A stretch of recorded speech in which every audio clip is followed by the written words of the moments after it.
Hello there. Well, hello there, good sirs, and welcome to another stream. Here we have Art by AK, and we'll be discussing the episode 5 of the Bad Batch this time. So let's go ahead and get into the episode. Yeah, I'm just gonna go ahead and share the screen of the episode so we can start with the review immediately if we have to. Okay, just give me a sec. Yep, here we go. Yeah.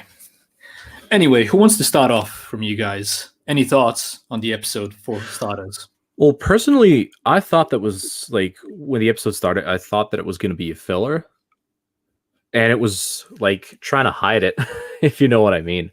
Like when you go through the episode, you just kind of get that feel. But then again, you also have like bits that's leading the story forward, so that's really cool. And Yeah, we I get to agree. see a really familiar place from the Old Republic or Mantell. Yeah, that's something I really enjoyed. Definitely, Like, man. I have really good memories from that place when I was playing Star Wars: The Old Republic with my trooper. yeah, and what's interesting about it, about Ord Mantell, is I can really see the similarities between the designs. Not so much with the city when they're flying towards it, but when it's when they're up closer, you can see the similar towers to Ord Mantell. Yeah, Like, definitely. AK, have you played Star Wars: The Old Republic, I for have example? actually played it, but I forgot most about it. I remember the original KOTOR game, like the one with the beginning of the story of Revan and everything. The MMORPG that was online, I actually tried to play it before, but I never got enough time to finish it. So I started it, but it was like maybe chapter in, and then I ended it. But I heard about the place, so I'm familiar about it a little bit. And about this episode in whole, I think this is one big fan fiction from Filoni and everyone over there at Lucasfilm Animation, because come on, who else would make a story about Jabba's Rancor that we see in episode 6? I Oh, think this is like a gigantic fan fiction Filoni or someone of the creative team had for such a long time, and he just wanted to make it, just like in the Rebels in season 2 with ATST versus ATT fight when they mhm. introduced Rex, Gregor, and Wolf with Rebels. I think this is the same idea as that, just a different story. Well, I just want to say that I actually checked on the Rancor, and this is a completely different Rancor than Jabba's one from Episode 6, because the one from Episode 6 is called Patisha, I think. Patisa. That's the name of the Rancor, and this is a completely different one, you know. I I also mean, they thought can that it might. change it, you know. Yeah, true. They can change it, but for now it's a completely different Rancor, which is completely fine Hmm. by me as a mini story. I don't see a problem that much with that. It's actually interesting. It reminds me of, I think it was Lego Star Wars, like little shorts, like back in the day, like 2008 or 9. I The don't complete remember. saga. No, not the complete saga, not the game, like shorts on YouTube. I was a little kid back then. I think it was 2007 or 8. I remember like droid tales with R2D2 getting blown up, panicking, searching for him. Then Jar Jar collecting pieces all over the place, and then in the end he shows up on Endor, like that. Where I think it was just in that one when the guy, what's his name from Jabba's palace, the translator, is actually Oh, playing Bib with his Fortuna, Rancor. yeah. Yeah, he's actually playing with his Rancor. So I got a little vibe from that. Oh yeah, I remember that. I think it's called the Padawan Menace. If that's the one, the Lego Star Wars short cinematic movies. You mean those, right? And I think it's them. I know Like they're Jar all Jar like Binks, really the old. the one Bombad Bounty, I think is called, with Jar Jar, for Mm. example, or stuff like that. When Boba Fett goes after Jar Jar, when Yeah, yeah, if yeah, yeah. memory serves me, Vader flips in Tantive 4 because of Jar Jar's mapping up skills. Yeah. I remember those. I actually have them in my video collection because those are basically classics from. Wow, it's been 11 years since that came out, basically. Really 11 years, god damn. Yeah, I- 11 years. I was a kid back then. Same here. Feel old yet? I mean, I Uh, definitely do when I see those things. But anyway, I'm just gonna go and start off with. Can I ask a question off topic when we're on the Lego Star Wars topic? Yeah, of Is there course. any news about new game about Skywalker Saga? Honestly, I think it's delayed. That's definitely it. They're God delaying damn. it for quite a bit, and that's all I know actually. You know, Hmm. That is sad. and when you look Maybe at it, yep. maybe it's So, because of the new Battlefield game that they're coming out with. Battlefield or Battlefront? What do you mean? Battlefield, yeah. Battlefield 6. Wait, It's gonna what's the be next low seven? shit. I know Probably they actually pulled the entire team from Battlefront to Battlefield, and that's one of the reasons why they canceled the support for Battlefront 2. I don't know, but honestly, despite how much I love the original Lego Star Wars games, like the prequel trilogy, the original, I mean, the complete saga and the Clone Wars, I'm really not excited about the Skywalker saga. First of all, I don't call it the Skywalker saga. To me, that's a Disney term. It used to be the complete saga, episodes 1 to 6, like starting with that. But later on, it's just the same thing with, let's say, better graphics, even though to me it doesn't look like an improvement when I saw the trailer. I I don't mean, know. I didn't catch up with Lego games in like forever. The last one I played it was a complete saga. I think 7 or 8 years ago. And after that, we actually played the Clone Wars, Lego Clone Wars, when it first got out. But after that, it hasn't been years since I played anything, so I didn't Mhm. keep up with that. Those games were amazing, not just by story perspective and character creator. It was fun. I mean, it's meant for kids and people of all ages, but especially for kids. So when you're a little kid, you can just get immersed in the world and the experience of it. So I think they'll do something like that for this game as well. They I have the don't know, targeted maybe. audience. But for some reason, from all the Lego Star Wars games, I mean, the complete saga is simply a classic. You know, there's no denying Definitely. that. But I remember playing the Clone Wars and the graphics back then, because I think it came out in 2009 or maybe 10, maybe even 8 when the first no, it was 1 second. 2010, I think, or 11 maybe. What I've noticed is the graphics there was so much better than in the Force Awakens one, for example, and of course better than the complete It's got saga. out 22nd March 2011. 2011. Oh, so that's when it came out. Oh, Yeah. so in 11. Yeah, but Mhm. I've noticed the lightsaber, for example, the shadows, how they were done in the game, and the lighting, that was so much better than the Lego Force Awakens game. And it simply looks better than even the complete saga now regarding the graphics for some reason. I don't know. That's just me. Who knows? Anyway, do we want to go on with the episode review? Yeah, sure. Let's get into it. Just want to, before we start with it, this intro, like this here, still makes me cringe a lot, honestly. I get the idea. I like the idea of it. But I it's don't know. just To me, it seems like a rip off, like it's trying to be a superhero universe like Marvel or DC. That's what it feels like to me.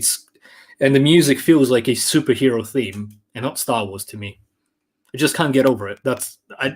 It's cringe for me. Like Star Wars is trying to be something it's not, you know. Yeah. what you I think mean, about the title. title Rampage. I mean, it's a simple title, you know, nothing special. Honestly, I missed the Clone Wars at the beginning of the episodes. They had those, let's say, Announcer. wise words at the beginning, like if you I remember. missed. Yes, I remember. I actually missed the idea of like the announcer. That's actually taken from World War II back, and when the U.S. Marines actually joined World War II in Pacific and Europe, they would have Yeah. like this little news every Friday or Sunday, where they would talk about our boys are doing this, they're doing that, they're here, they're there. And I actually watched interview with George. No, actually with Dave, and he actually said that inspiration behind that came directly from like those old news clip cutouts. Yeah, I know what you mean. Yeah, it seems like that in a way, like he's announcing something at the beginning, the events of what happened. It's a cool idea, cool It concept. actually fits amazingly with Clone Wars. But with Yeah. this part, I don't see it fitting that good with this part of the story. Yeah. Well, that's True, because it's not. Yep. well, I think that's because the Clone Wars story was all over the place, but this is following, a certain story that they envisioned. Yeah. So that's this why is there's no going- need for the announcements. Yeah, it's going chronologically. It's not like something big happened, or different. Yes. But I like that they put it in the first episode, definitely.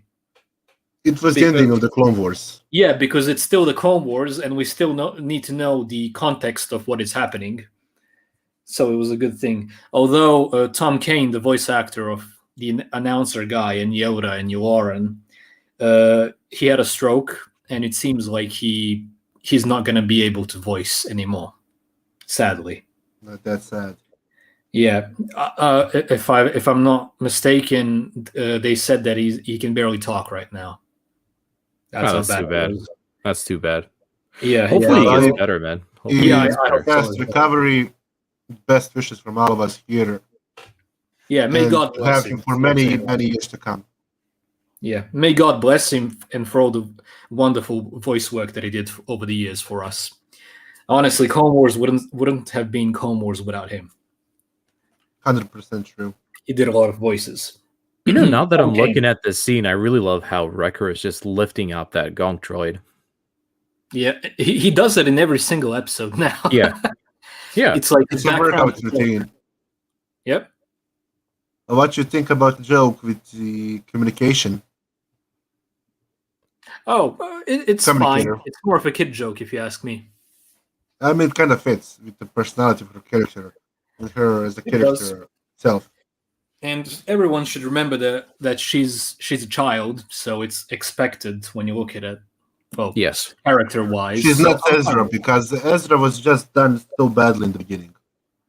Yeah, Ezra with the slingshot, that was horrible, honestly. Despite how much I enjoyed Rebels for what it is, the slingshot had to go immediately. Yeah, it just didn't fit in. By the way, I actually searched up some lore on what the Gong droid is actually meant to do. It's a power droid. Basically, you get your battery from him or whatever. Or It's- ammo. Remember the OG Battlefront too, like But lore-wise, I was searching if he is a droid for ammo, but not really. It's a power droid, or maybe mean, the power is ammo. Who knows? I'm not. you Really. remember in the original He's- Battlefront game and Battlefront 2 from 2005, it was Yeah, actually used for ammo, grenades, back the tank, and everything. Yeah, but that was only done for the concept of the game. It doesn't matter. It's going to be an ammo droid for me. Definitely. It's always going to be an ammo droid. I honestly love that every time they're talking, Wrecker is just lifting him in the background. Need to stay fit. Record smash. Yeah, but remember that scene in the cafeteria in episode 1 when he's yelling that he likes to blow things up because he likes to blow things up, and he yells, the whole cafeteria is looking at him. That A was really perfect specimen. The comedy surrounding him is probably the best, if you ask me, in this show. I Yeah, mean, the comedy and the action, I think the best parts about it so far are in episode 1. Yeah, episode 1 was basically a blast when you look at it. Episode 2 was kind of weak. Episode 3, actually, it was with Crosshair, right? Yeah, episode 3 was with Crosshair. Who was episode 4? I already forgot. 4 was with Fennec Shand, but honestly, I think episode 4 was the weakest one so far, along with this one, probably. I like the idea of a new planet every episode, but if there is nothing going on bigger, it felt like a gigantic filler episode with teeny bits of like, here's the story you need to follow. They'll become bounty hunters now, and that's it. Yeah. Yeah, when you mentioned that, I think the reason why the Clone Wars worked so well was it didn't go chronologically with certain characters, but instead you didn't know what to expect in every in each and every story arc or standalone episode, because they could simply do a story on some random characters you never saw before, or maybe simply continue the main, let's call it the main story with Anakin, Obi-Wan, or maybe it could be about the clones. It was very unexpected, and every time it was fresh. But over here was is every time you have the same characters. definitely the So I story think before Clone was Wars worked better, slightly better regarding that, if you ask me. just imagined from the battlefield, full out war to next episode to Mortis arc, then back to Fallout 4, then to politics, then to exploring just the characters. Then you always have like one big battle in every Yeah, season. yeah, It was yeah. You amazing. had everything. That And was side totally good. stories, Mandalorians, slavers, droids, separatists.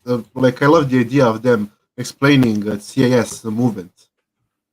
That are Yeah, actually real people who are trying to secede from the Republic with actual reasons. But Yeah. they didn't know that they're actually pawns in the hands of Duke when he's a pawn in hands of Palpatine. The concept of the series basically allows them to explore anything they wanted in the Clone Wars, basically. Like, I remember season 3 was one of the most different seasons of them all. You start off with a few clone episodes on Kamino, training of the clones, then the Battle of Kamino, like the first major battle. Then you had the I think Rylife was before, right? yeah, Ryloth was the third one with Commander No, Keeley. Geonosis was season 2. So, yeah, but the thing is, Kamino you was had a season 3. Savage Opress episode, you had a Saj Ventress Yeah. episodes, you had the Celestials, like the son, the daughter, and the father episode. Then you had the Ahsoka Lost when she's hunted by the Trandoshans, the Citadel arc. So many Mhm. different story arcs, and it was always fresh, and it was amazing. If you ask And me. we got Sam Whitford with Mortis Gods, Mortis Oh arc. yeah, he's always And awesome. then later on we got him as my apprentice is here. Yeah. Kenobi. Yeah. Okay. Let's get back to Ord Mantell. So in the chat and the comments, has anyone played Star Wars: The Old Republic? Do you guys think this is accurate to the expanded universe Ord Mantell? I think it is, honestly, and not so much when you look at it from afar with all the towers. For some reason, this reminded me kind of Pantora from the last episode. But when you look a bit close, I'm just going to move it up a bit. Take a look at the towers. I mean, can you go back for a second, just if it's not Yep. a problem? The main building, like this, like a castle thingy. It reminds me of Gothic architect. Goddamn, I can't see the word. Architecture. Thank you. Style from like early 13th to 14th century. Yeah, it kind of does. And honestly, it's one of the things that, by my opinion, doesn't suit it so much. The main castle, if we might call it, for some reason. But when we look closer, I really like the smaller. Yeah, this is more like it, definitely. This is definitely more like Ord Mantell. The design of it looks almost directly taken from Star Wars: The Old Republic when you're playing the Republic Trooper on the first planet. Yeah, the first village you walk into, like, it really reminds me of that. And if you look at the buildings, it's just like what's it called? Fort Garnick, I believe. Yeah, I believe it's Garnick.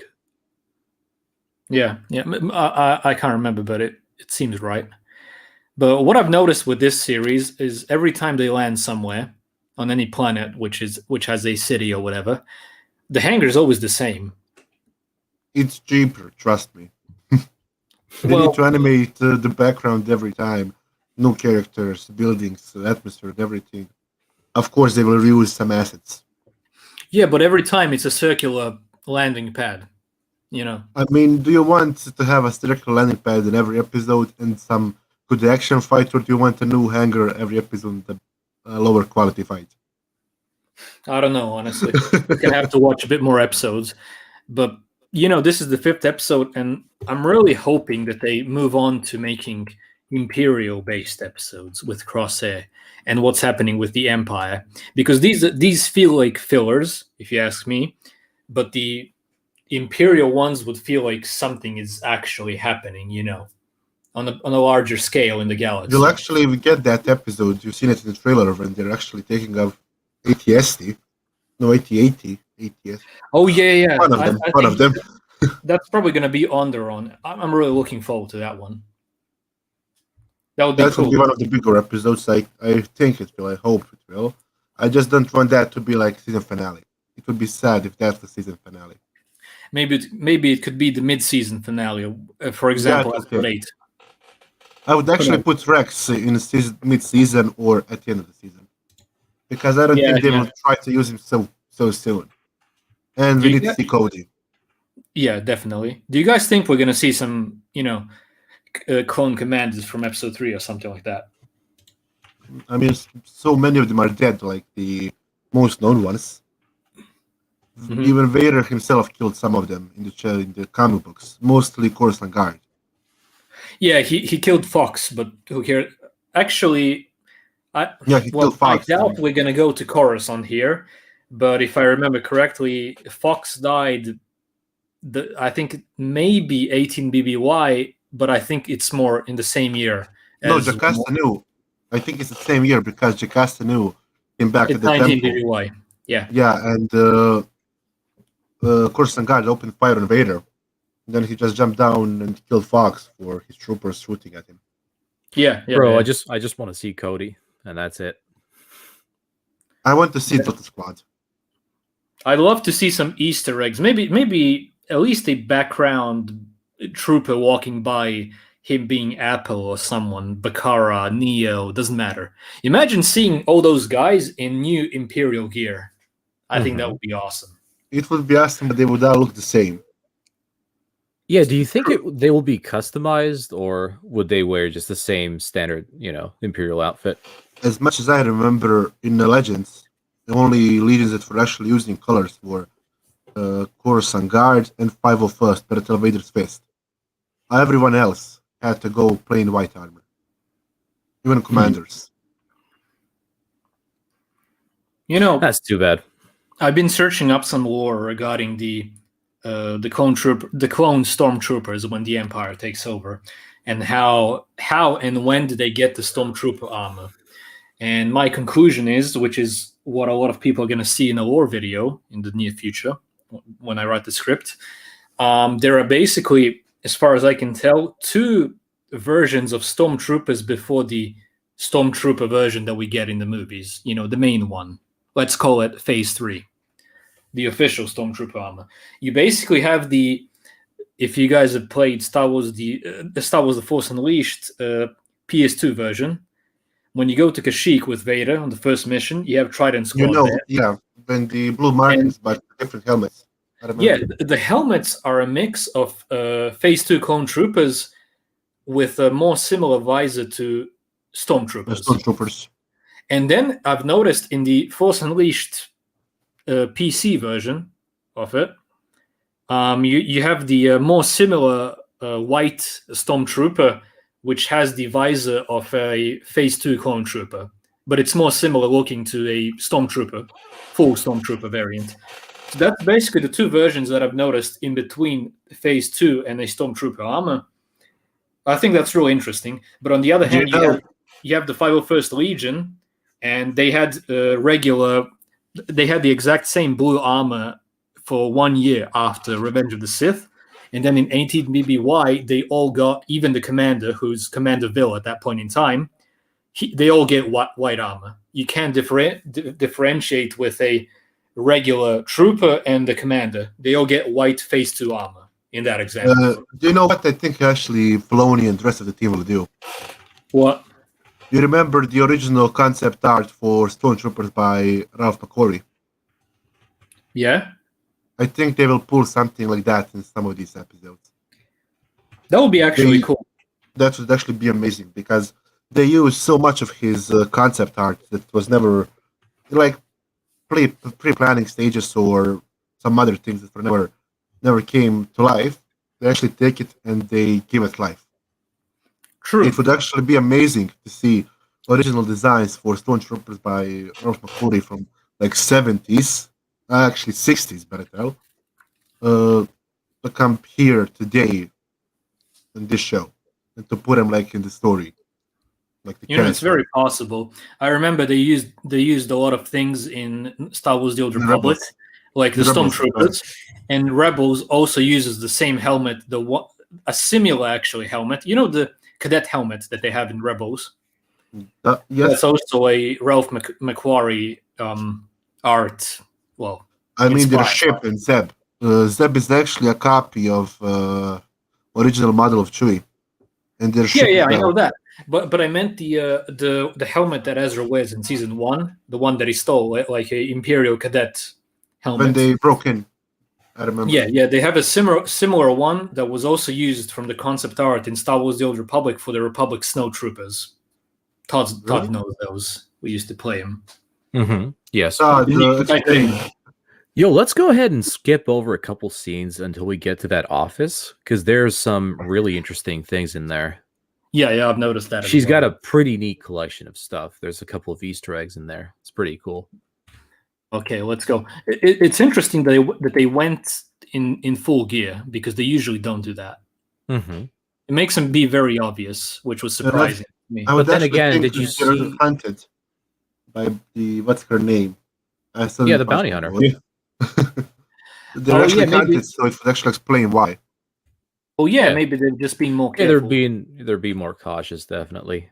And plus, we didn't see any clones on this planet. Yeah, Odd Mantell is for now simply unknown. But it's weird because when you look at it, in the Old Republic, they were part of the Republic. Yet over here, it doesn't seem that they were at all, since it's not under the Empire now. Maybe they are, but not in the particular area they're in, because they talk about Jedi and everything. And the Empire would actually try to find anyone who tried to help Jedi or who helped the Jedi in the past, and try to eliminate them or get information on the Jedi. This is a pretty neat looking bar. Yeah, I always enjoy seeing new cantinas and everything, but it's quite empty when you look at it. Mm-hmm. Well, the entire planet is empty. Like when you're walking down the street, it's just empty. It's like poor man's Coruscant or something. Like 1313 from AliExpress. Exactly. It's Coruscant at home. Can we have Coruscant at home? Yeah, here it is. Okay, anyway. What did you think about the idea of them all not recognizing, what's her name, something on L? Sid, yeah, thanks. I don't know.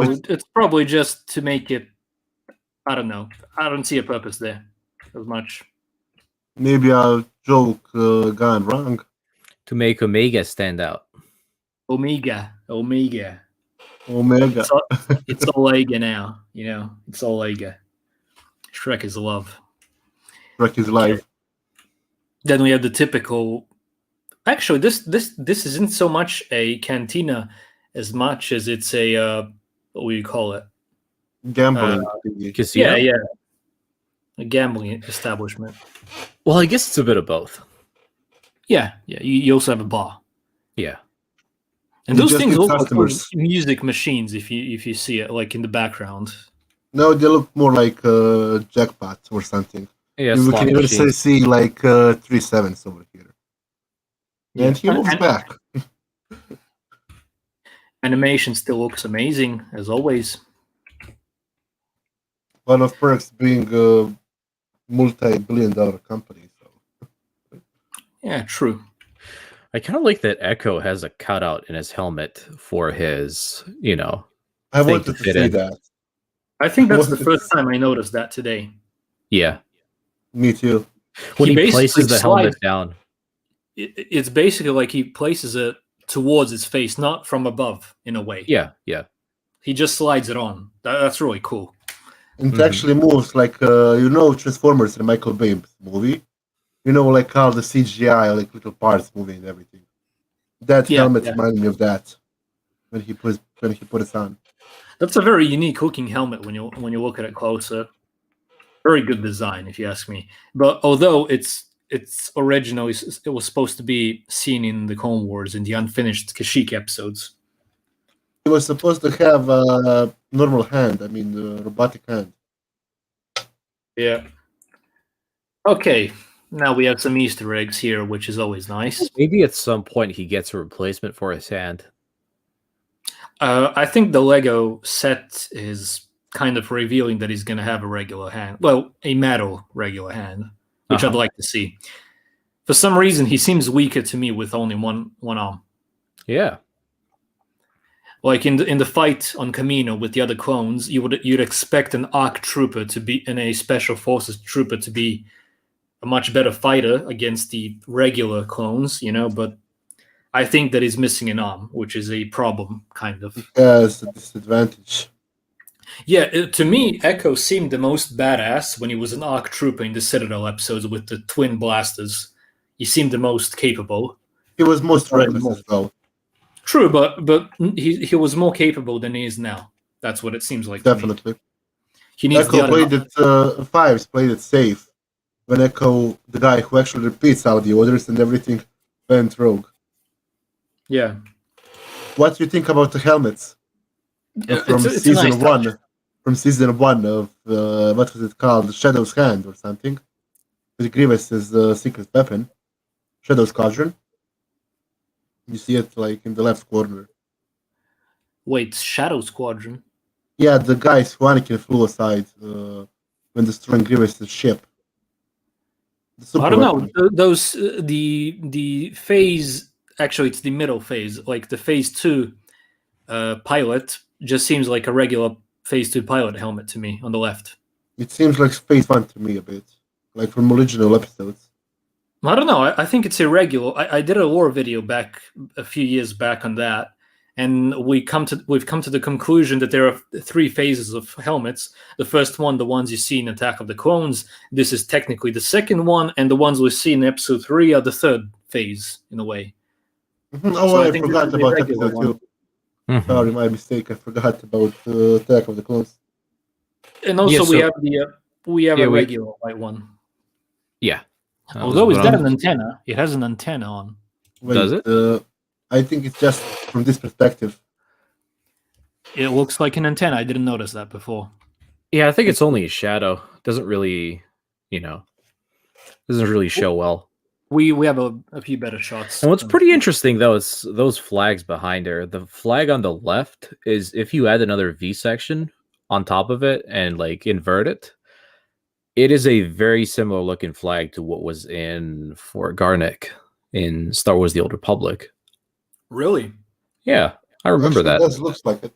But the red flag on the right, I'm not sure what that is. Wait, red flag? Oh yes. God damn. Yeah. I don't know. If that's actually true, like we talked about how Dave Filoni is very good with the background details. Like he's amazing when he does that stuff, like the Easter eggs. Like everywhere throughout the Clone Wars. He was always great at the Easter eggs. So if that's actually similar to that, which I'm going to check later on, that's awesome, if you ask me. Now look at the numbers on the crate. 1543. And then something. Yeah. Something. Also, what do you guys think this is? Some kind of a weapon? To me, it seems like a Knight Brothers weapon. The Zabraks on Dathomir, like the ones they were gonna fight. They were fighting each other with in the Asajj Ventress episodes. For some reason, those spikes seem that way, but I'm not sure. They do associate it a bit, but I think it's something completely different. Yeah, there is no antenna on the clone helmet. It's a regular clone. No, I actually think it's an antenna. No, there is no antenna. It's like like the part of the helmet where there's like always little black thing that is shown a little bit from perspective when you look at it like straight forward. When you turn it around, you get like this. It's a regular helmet, actually. It's sad, but honestly, now when I look at it again, it looks like it's instead of that black part, it looks like it's dark blue. On my screen, at least. Dark blue or dark green, something like that. I don't know. I think it's dark blue from my perspective here on my computer. And I definitely think that we have an antenna. Like, you can barely see it. I mean, you guys can see it worse than I can because it's smaller. 1 second. But I think it's a. I don't know. I guess we'll have to double check if we get Magical a 4K Photoshop. version. Give me a second. Magical Photoshop. On the left, we have a plain white Mandalorian helmet. Like the original Boba Fett was, completely white. That was the first thing I thought, at least here. Mm-hmm. We can barely see it, but yeah. Let's skip a bit. Maybe we get another shot of the. Yes, it does have a antenna when you look at it. You see the upper part of the antenna, like above it. What else? Give me a moment, just a moment.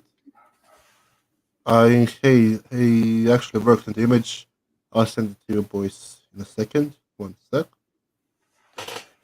Honestly, it's not that important when you look at it, but for some reason I just love the Easter eggs with that stuff. Like, why does it have a antenna? It's not important, but you go on for about 5 minutes about how that is an antenna. yeah, I'm it's actually not important, sending it to you. I enjoy doing that. And also, when we're talking about details, I see a staff right above the shelves there. Mm-hmm. I don't know. I'm just coming up with stuff. Here, I'm sending you the picture of the. Actually, put it on here. Share screen with it if you can. All right. I'll put it up. Yeah, sure. I will. So let me just go ahead and. I'm first waiting for your screen to show up, and then I'll just switch it. Yeah, I'm just going to switch here to maybe some other angles of this. Here. Okay, so let's go ahead and remove your screen, and then add his. There we go. Let me just go full screen Photoshop as well. Here. Yeah, so you can barely see the rod of the antenna sticking up. Yeah, but I think we're going to get better angles here, even though it doesn't matter at all when you look at it. But yeah, I mean, it's Star Wars and we are Star Wars fans, so. Yeah, and honestly, I'm a sucker for seeing some clone helmets like any day. Huge fan of that. Yeah. Although I would have loved to to have seen a Phase 1 helmet once again in this era of Star Wars. That would have been awesome. Even better than seeing a Phase 2 one. Because at this point, it's quite rare when you look at it. Do you know what I just thought about? What? What do you think will we finally get Boba Fett versus Cad Bane in this show? I don't know. I just love to see the story finish, but honestly, it doesn't seem likely to me. Because they can do it because they can go anywhere right now. I don't know. Like I said earlier, Clone Wars had the ability to tackle any story or any character because it wasn't going chronologically like the Bad Batch is, and this show is just about them, and they had more options, but it might happen here. But the thing is, the Bad Batch would have to be a part of it in a way. Mm-hmm. So honestly, if you ask me, I just wish they finished the arcs from the Clone Wars as was originally planned.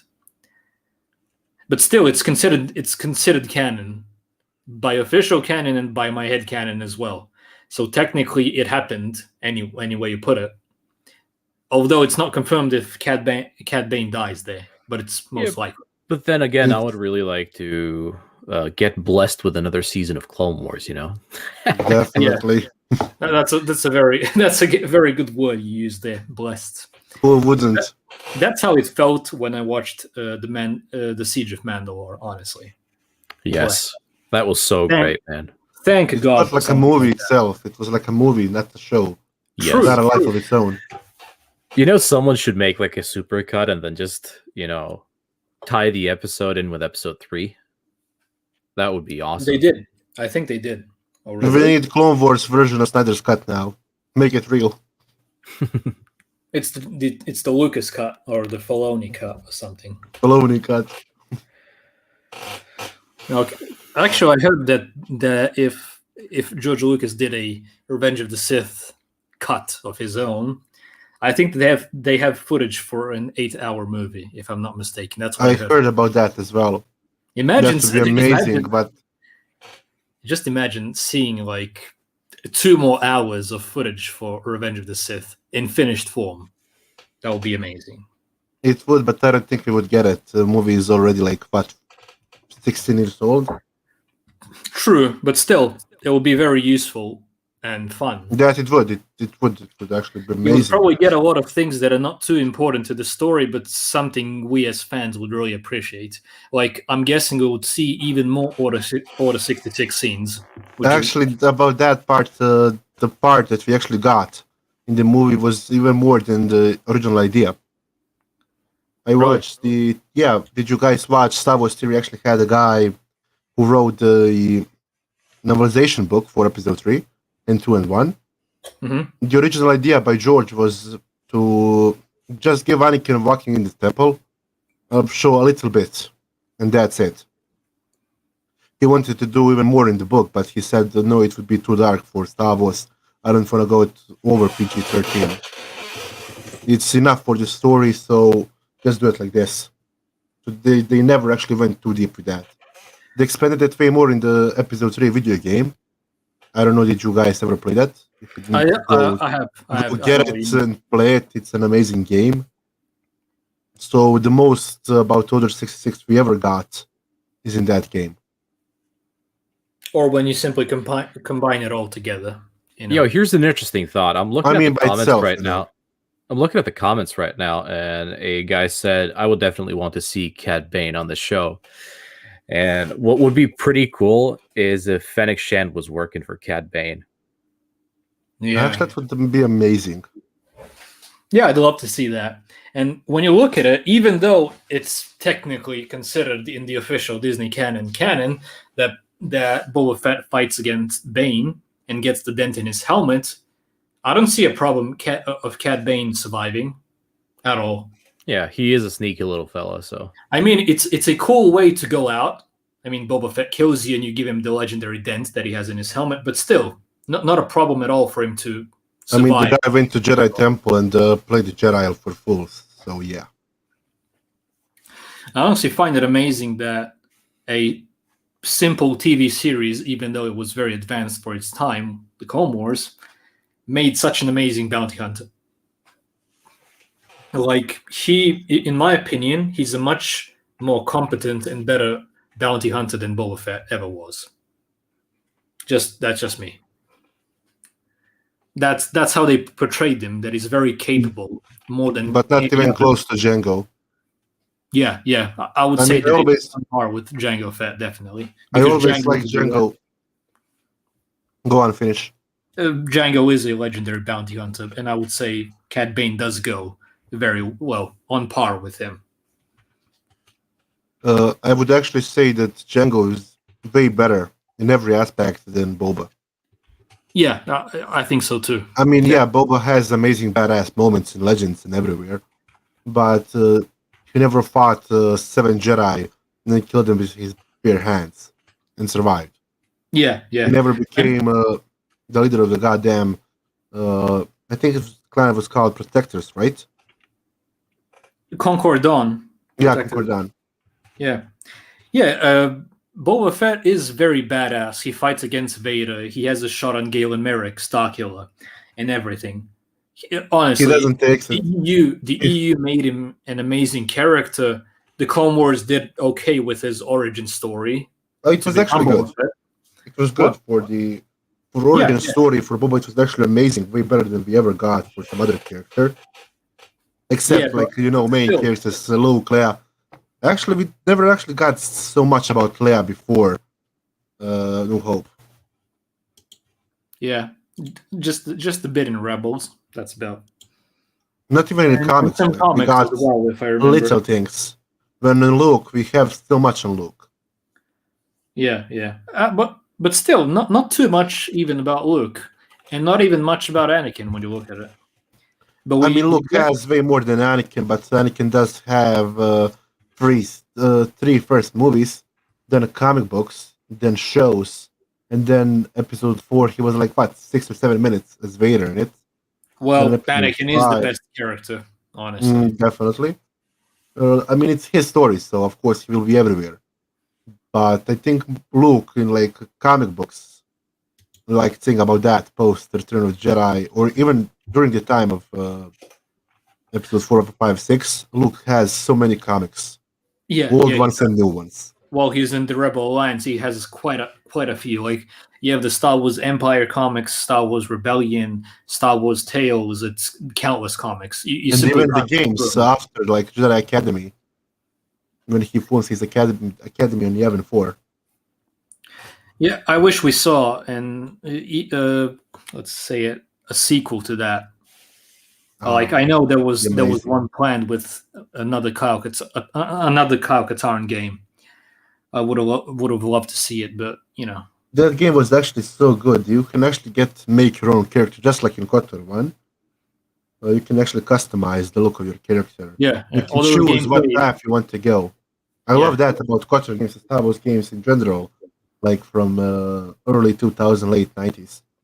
You can actually choose the path which your character will go through. Light side, dark side, multiple endings.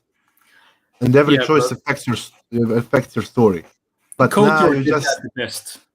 Yeah, and to think Definitely. they make that for a game that old, it's pretty amazing. Mhm. But Yeah, today but we when got you look played at it- with Battlefront 2 story mode. We got played with that story mode, definitely. Knights of the Old Republic did that the best, and the Star Wars: The Old Republic MMO really, was a continuation of that, and also very nice storytelling when you look at it. Yeah. I mean, the Jedi Outcast and Jedi Academy choices, although I'm not sure Jedi Outcast had a choice. No, I think it didn't.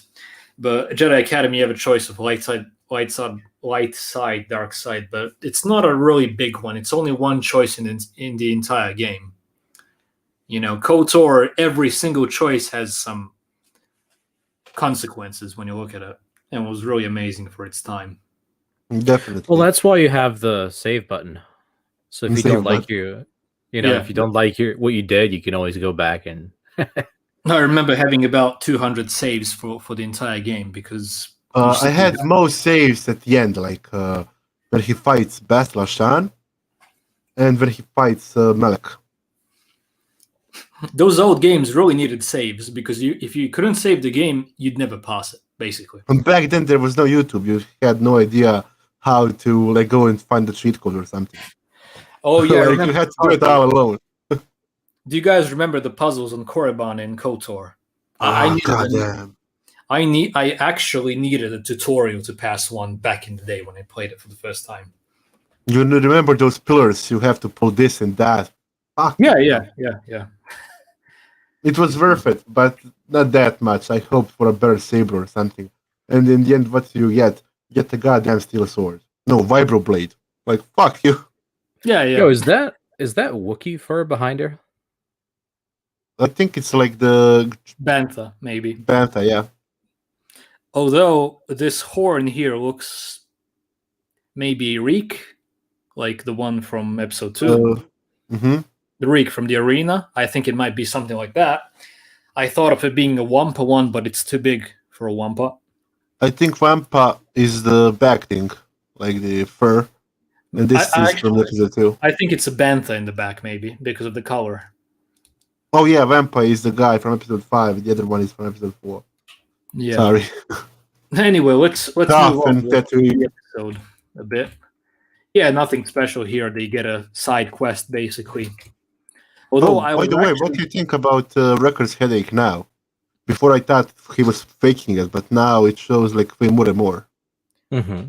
Now it's definitely a inhibitor chip problem, which is gonna come and bite them in the ass eventually in a few episodes. Todd wins. Yeah, looks like he's gonna be the first one to get his chip out of the box. You think it's gonna be out? Yeah. Well, probably. I think it's gonna, I think it's gonna go crazy on him, and then they'll, find a way to restrain him, and then get the thing out. They'll shoot him. Honestly, I don't know how they're gonna restrain him since he was able to tackle a Rancor. How does They one would throw a rope restrain at it. Rancor? Seriously though, how does one restrain Wrecker when he was able to fight against a baby Rancor? Like shit. Throw a rock at him. He's basically like a clone Hulk at this point. Okay, now we're moving. Yeah, here's the headache scene. Mhm. So yeah, anything to add on it? I'm just gonna go forward a bit more. He's like a little child. Yeah, big brother, child of the team. Although the most lovable of them all. Mhm. Anarchy. Did you guys notice that Omega Major. called the clone trooper doll a she? Yeah, I know. Yeah, and that she wanted to get the Bad Batch colors onto it. That was a really nice touch. It was actually fitting, quite fitting. And she did get Crosshair's communicator. Yeah. Like, I mean, he doesn't need it, so, you know. But coloring it really gave me the Lego vibes that I used to color my Lego clone troopers, make customs like 10 years ago. So, yeah, I still do it sometimes because I lost mine when I was a kid. I remember I had like few troopers, like 2 or 3, and I was in like what? It's an English middle school, right? Before high school. Mhm.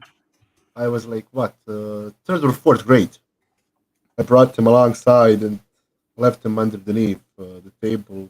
Came back, they were gone. Of course it was. I would have taken it from you definitely 5,000. No, seriously though, I remember doing stuff in primary school like that. I remember it was a clone pilot and 2 regular clones. I remember there was a clone pilot and 2 regular clones. Like Lego, Phase 1 armor. Phase 1. Clone Wars. Lego. Clone Wars actually, yeah, Clone Wars just started back then. Oh, yeah. I have those, by the way.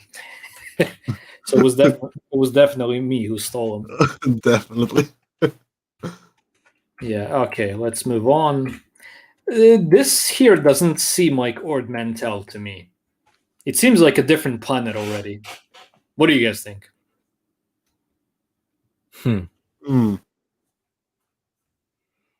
It looks like Egypt a bit. Honestly, it looks like Naboo, like in ruins, Nah, because of the colors. Maybe after. Is was it because of bombed the to roofs? Because of the what?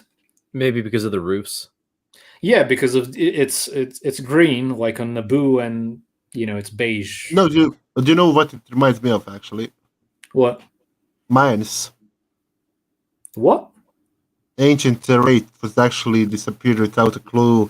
Mines. How do you pronounce it correctly? I don't know what it is. You'd have to be more specific with that. I don't know. Let me send it over here. But on the other hand, this ship thing here next to it, for some reason, looks like a First Order troop transport from this angle, which I hate. I hate the flying submarine crap, as we like to call it. But it's definitely not that. It's just what it looks like from this angle.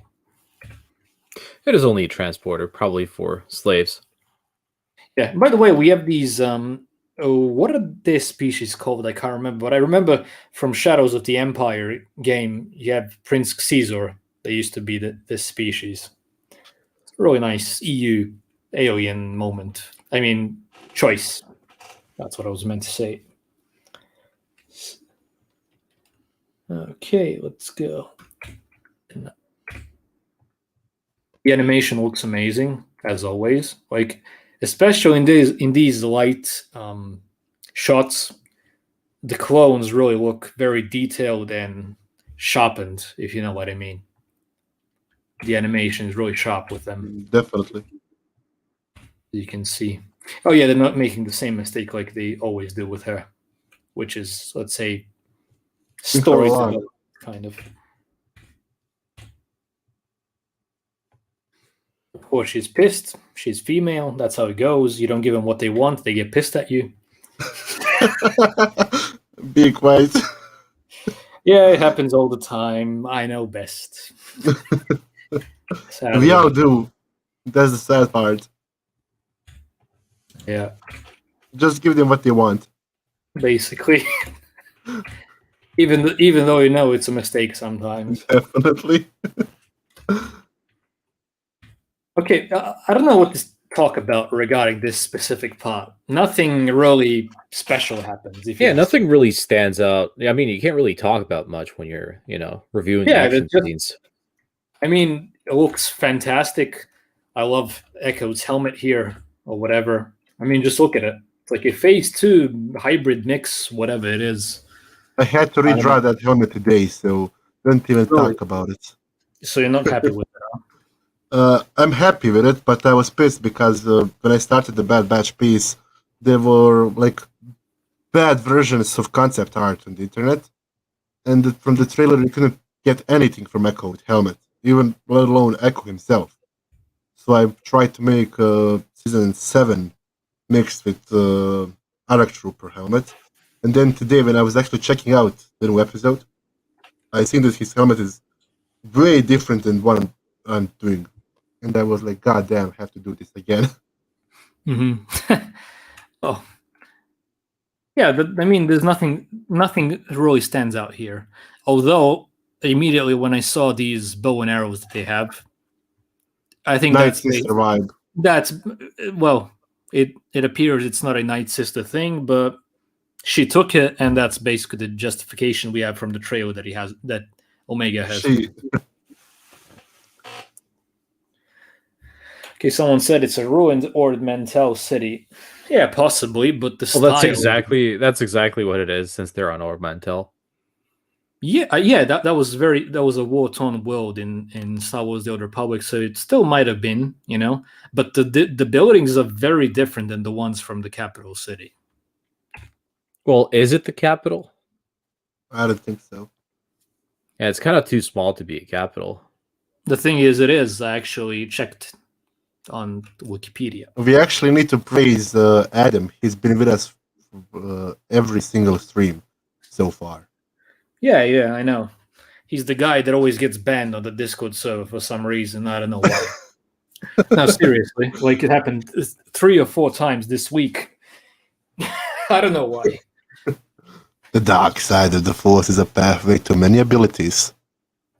Some consider to be unnatural. Looks like she's eating some soup or something. Well, commuted. Did you guys know who this guy was? Like, when you saw the hologram, I thought who else except Jabba's right hand man. For some reason, when the seeing thing this is the shot, yep. The thing is the fingers were a giveaway in a way, even the closing itself, because of the and nails mouth. and everything. And we noticed that it. What did I just do? Just give me a sec. In a way, yes. Yeah, definitely. For some reason, I didn't notice the fingernails, but I had an association in my mind that it might be a Twi'lek that we've seen before. And it turned out to be him, so I wasn't really surprised at the end. And Gamorrean guards look amazing. They nailed them. Yeah, really nice animation with that. So yeah. Oh, I really like that the shuttle has more hatches to escape it or whatever, Mm-hmm. I didn't expect it to be below the turret seat. The gonk droid was hilarious when you look at it. Like, I'm just gonna find a shot when it. Quickly hide. Yeah. Gonky. What do you think about? She's actually calling him Donkey. Gonky. Gonky. I actually love the part where she sneaks out. We never saw that on a ship before. Yeah. That's what I just mentioned. Like, below the turret seat. That was very interesting. Yeah, we've never seen that before. But I guess it's supposed to be a unique ship, so yeah, why not have a secret hatch or whatever? Batmobile 2.0. You know what came to mind when I saw her come out of there?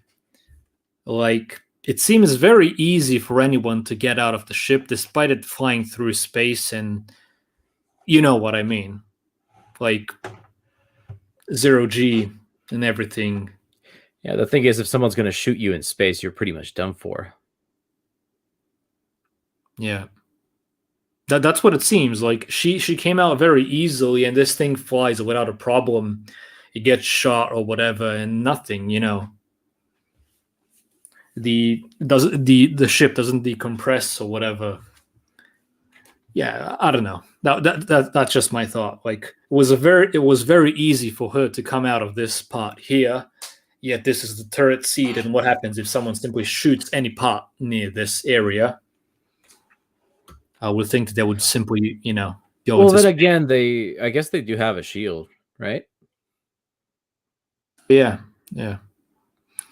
By the way, that for some reason this turret seat, as you can see it here slightly, reminds me of the gunship, the LEAT, the bubble turret, because it looks like a cabin with.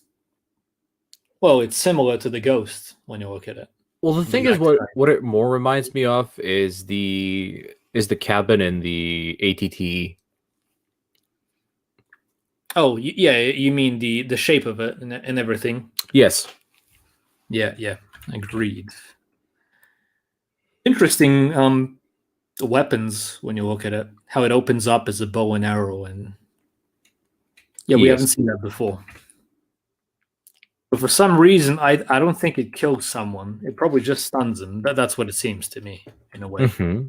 And that is exactly, I think, why she picked it up. Because they wanted her not to kill anybody, just like Ezra, in the Rebels.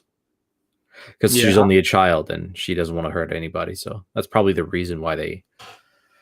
Now, when you mention that, I'm guessing that after the second season, just like it was in Rebels, I'm guessing she's gonna have a character redesign, like a bit grown up, maybe longer hair or something like that, a different outfit.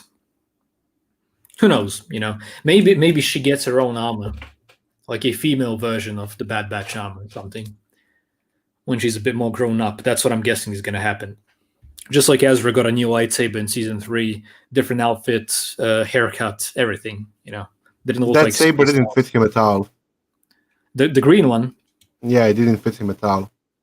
I don't know. I was just happy that we saw a green lightsaber at that point in time, because when Rebel season 3 came out, Disney owned Star Wars for at least 5 or 6 years, maybe even 7. I can't remember precisely. And we haven't seen, even in the movies, we haven't seen a single green lightsaber since Clone Wars season 6 with the Yoda arc. That is true, but remember, green sabers actually represent Force users. Blue ones represent but not in fighters. Disney Star Wars. Not in Disney Star Wars. They don't really I actually think they do it as well in there as well. Because once they get the crystal adapts to them. Just like Vader, after killing the Jedi Master, made his crystal bleed. Yeah, but that's canon crap. I mean, I like the idea of Sips actually getting their crystals. Not being given to them, but getting them in fight. Mm-hmm.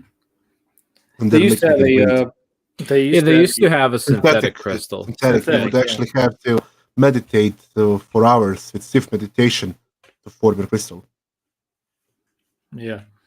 Also, Hunter here, he really has a jaw line just like Rambo. From this angle, when you look at it,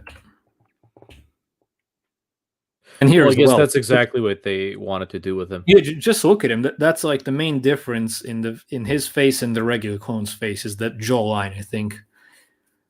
So yeah, he looks like Boba from images I seen from Mandalorian. I actually seen that fight scene with Boba and Stormtroopers. He kind of looks like Boba with all the scars. Just gonna get a drink for myself.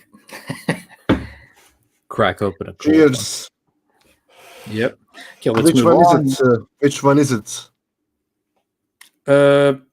It's an ultra energy thingy. No. I'm saying which one by numbers. Oh, second one. Oh, you're not sure. I bought 4. Amateur. Yeah, I bought 4. It's enough because I'm trying to lose some, kilograms. So yeah. Good luck with that. Like that's ever gonna work. The thing is, it actually works every time for me, so not a problem. Lucky bastard. That's because I go to the gym like every day or every second day and kill myself there of training, so it works. It Look works. at him brag. Look at him brag. Yeah, it works, comrade. So yeah. Давай. Давай, bля. Okay. Just shut up and focus on the episode. will Oh, ya? блюдак, мать твою, huh? Okay, let's go. Yeah, we're just skipping this part, nothing specific. That's a really weird-looking human there. You know, it's funny how in the episode, Wrecker just tears off his collar, the shock collar, when he rips the chain Yeah. out. But then Echo had to, unscrew the collars from these guys. Yeah. I mean, Echo is more of a weakling. Yeah, it he just, only just beat up goes by to Rex. show. He It got just beat goes up to by show how a couple of Wrecker. Rex. For some, it seems like Wrecker could have easily gotten out of the situation immediately, but the thing was they were shocking him every time. I'm guessing. Mhm. I mean, we're actually shown that whenever Yeah, he we're gonna tried get to that to part. free himself, Gonna they would get to that shock part. him. Just gonna move on here. But yeah, I was really surprised here when they said that this was it Michi or something like that. It was that giveaway for me because they talked about bringing him back to his parents, and then we see a guy who looks like his father. Like, why would he speak about his parents if his dad's already there? Well, true, but still, it was a fun surprise when you learned that it was a Rancor at the end. It was fun. Well, maybe the Rancor in Jabba's palace is the father of this thing. Just Yeah, like, Maybe one it's of the the other way episode. around. Maybe it's the other way around, even. Maybe. what's the name of the what's it called? Jabba's son? Zero? No. Zero was his cousin. Oh, yeah. Just give me a sec. Huh. It's Did we something actually on- ever see him again? I didn't remember we actually ever Rora. seen him. It's Rora the Hutt. Oh yeah. Did we ever And actually we- get him after that? I don't think so. We never see him again, or maybe in a single episode somewhere. With Zero or something like that. The Zero the Hutt episodes in the Clone Wars. Maybe we see him next to Jabba or something like that. But no, I don't think we do. I don't think He had an amazing potential to continue Jabba's legacy after Jabba's True. death. I think it's a really good question on what happened to him.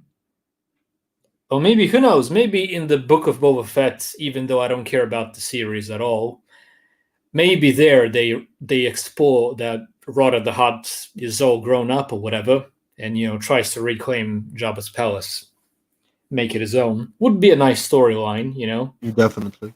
He has the Hutt crime syndicate behind his back, going against Boba. Yeah, why the hell not? I mean, canon is dull as it is regarding post-Return of the Jedi stuff, so I think that would be a nice storyline, if anything. I mean, they have so much to work with. Yeah, why not? Why not? They should try at least. I actually kept up with the little bits of the Luke, like the new version of Luke after Return of the Jedi. I actually did like some of the stories they made of him. Like what? Rebuilding his Jedi Order. He has some amazing stories there. But the thing is that would work if it wasn't for the sequel trilogy. I mean, it leads That's up the to them, but it works by its own, like a solo story. If you don't know what's happening after it, it actually works amazingly. Yeah, but still, EU is EU. They actually explained the Knights of Ren so good in comic books. I actually haven't gone through that, but I've been meaning to check it out just for, I don't know why, but I'm meaning to check it out to just enjoy it if I can. But Trust me, you will. every time There the are sequel some stories trilogy- that are slow. Some stories are really slow, but some stories are actually amazing. My biggest gripe with anything sequel related at this point is I know where it's leading, and the story is complete shit when you watch the movies. And I don't know, I generally have a huge disdain for anything Return of the Jedi from canon because it's all been a major disappointment in every shape or form. But I think that they do have some enjoyable stories, which if they did those stories like before the sequel trilogy, I think that would have worked much better. Although everyone would have been disappointed later when the sequel trilogy came out. I'm actually planning on rewatching sequel trilogy. Cut him It's off a from bit the weird. Hey, It's- God, cut him off from the stream. Cut him off from the stream. We're done. We're done. There we go. Yeah, Mr. fuck Back. off now. No, I'm actually serious. I watched the movies just once. Mhm. Episode 7 for me is like a copy of episode 4. Episode 9, I like some parts of it. Episode 8, I'll try to watch it again. I mean, for me, it's the weakest movie in the franchise. For 8. me, yeah. It just, Agreed. I don't like what they did with Luke's story. I mean, some people like it, some people hate it. I'm somewhere in the middle. I mean, I was never that big of a fan of Luke. I'm more a fan of Anakin, so I'm just sad they never actually brought Anakin back, except in the final movie for like 2 voice lines. Yeah, that was incredibly stupid. I mean, when Yoda burns down the temple in episode 8, it would be very better if that was Anakin, actually, to show him, because there were some ideas of him having Force lightning, that he became Vader first, well, he still wasn't a cyborg. I would actually love to see that. So it would actually fit way more than Yoda. I don't know, honestly. I mean, episode 8 to me, simply, I cannot bear to watch it ever again. I mean, me and Todd tried watching it one more time after seeing it in theaters, which was a big mistake for giving him the $2 that it cost us. It's just unwatchable. We tried watching it. It's so annoying. It makes no sense whatsoever with anything it does. It leads to nothing. I've never seen a more garbage story in my entire life. Like, even this piece of shit Star Trek show was better than this. Wait, Star Trek has a new show? Sadly, it has 2 new shows, and it's complete Really? woke bullshit. Honestly, it's crap. And I remember the old ones, like the old movies are actually kind of fun and good. Well, yeah, the old ones are awesome. Do you know what's funny? Ryan Johnson is the guy who made episode 7 and 9, right? No, Ruin No. John made episode 8. No, what's the guy other's name? J.J. Jar Abrams. Jar. Jar Jar. Jar Jar. Abrams. He actually worked on the Star Trek movie before Star Wars, and people say that's one of the better Star Trek movies because of the action and everything. Mm-hmm. I don't know. I've heard that a lot of people are disappointed with it. But anyway, let's get back to this. As a certain YouTuber would say, my disappointment is immeasurable and my day's ruined. By even talking about the sequel trilogy. Yes. Okay, here we have, is it Michi, right? If I remember correctly. I guess Definitely. It seems that look at this, for example, when they were shooting at her, the blaster shots didn't do shit, basically. You activated my trap card. So I'm guessing the Rancors have better, let's say, armor on them. Well, skin or whatever. Just Maybe Do you remember Force Maybe she Unleashed? was. well, All right, who wants to go on first? God, you go on. Maybe she was playing the Mirror Force trap card. How about that? It's God time to duel. One more fun thing, actually. You guys all played Force Unleashed, right? Yes. Yeah. Do you remember how hard was it to kill a goddamn Rancor in Force Unleashed? depends on which one. You have the regular ones, and you had the what was it called? Both. The monster one. Like both of them. They were pain in the The ass. bull, was it called the bull Rancor? big- Armored thingy something. Yeah, but I think that was simply because of the sheer size, not too much because it was lightsaber resistant or something. Because it wasn't. Just, It's I not mean, Zillow Beast, but still, it was fucking hard. I don't know. For some reason, I didn't find anything hard in The Force Unleashed, even when I played on Sith Master difficulty or whatever. The whole point is just to not get shot as much, not get surrounded. Similarly, how Jedi fell in Order 66. Over there, you're just supposed to not get surrounded by stormtroopers because then it's basically over on Sith Master difficulty. Honestly, guys, I really wish that the Bad Batch focuses more on the Imperial side of things because I think that's where the juicy lore of this era is at. Because these filler episodes were really nothing too special, if you ask me. Like this one, for example. But still a fun watch. I would definitely recommend it, but I don't know. Now that you mention it, it's kind of sad that they didn't dedicate the series to the Empire side. Because every time we get something Star Wars in this era, it's always focusing on the boring parts and and always on the good guys and how it goes. Yeah, true, but technically we haven't seen this specific era. I wouldn't call this the original trilogy or the Galactic Civil War era.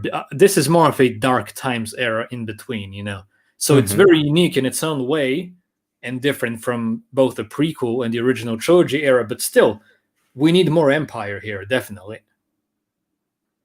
That transition is some of, if you ask me, the most interesting part of this era, by my opinion, at least. We get bits and pieces from it, but I don't think it's enough. I think they need to focus more on that.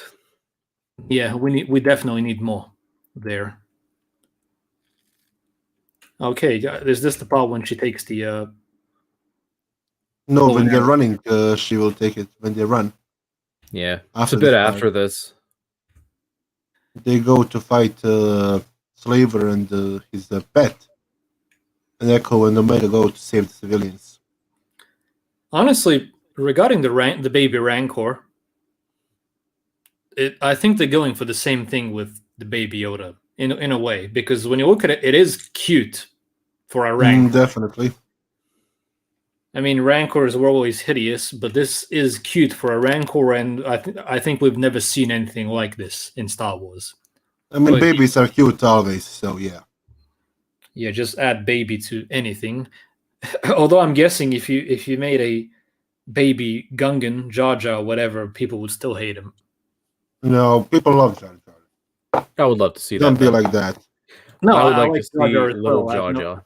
I have no problem. I mean, Jar Jar. If there wasn't Jar Jar, we would never get Clone Wars, True. Empire, Sith would never rise to power. We wouldn't get so much. So whoever talks shit about Jar Jar, go kill yourself. So the thing is, George Lucas wasn't kidding when he said Jar Jar is the key to all of this. Listen, Jar Jar Binks. You're saying big doo-doo this time. Okay, Todd, just put the new. I mean, do you remember the episode where Jar Jar actually wore the Jedi robe? In Clone Wars. Oh yeah, the Bombad Jedi.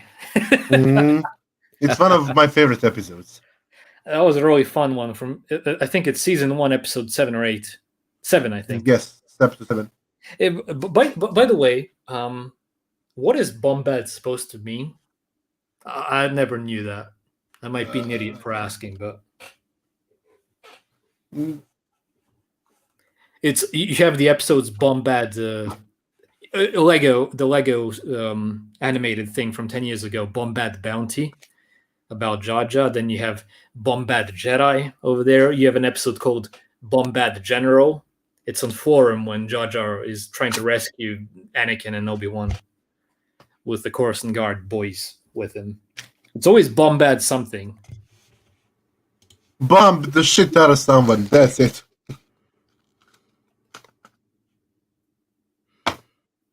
Bombad Jedi. No, seriously, if someone knows, type in the comments. Yeah. A way of saying something is cool. Okay, someone said Jar Jar Binks is better than all sequel characters. Definitely agree. Jar Jar is the best character in Star Wars, my friend. He Forget definitely, Anakin, Vader, Luke, Leia, he definitely Kenobi, is the key to all Palpatine. of this. He's definitely the key to all of that. The Bombad batch. Bombad.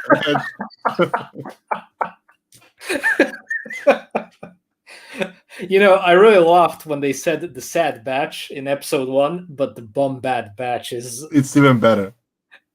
oh god. This one wins. You know what? Imagine if if Jar Jar joined the team. Ah, that would be amazing. I actually think so too. I would love to see him again. Maybe he wants to secret redeem Sith himself for Lords. what he did. No, he's a Sith Lord. Don't forget that.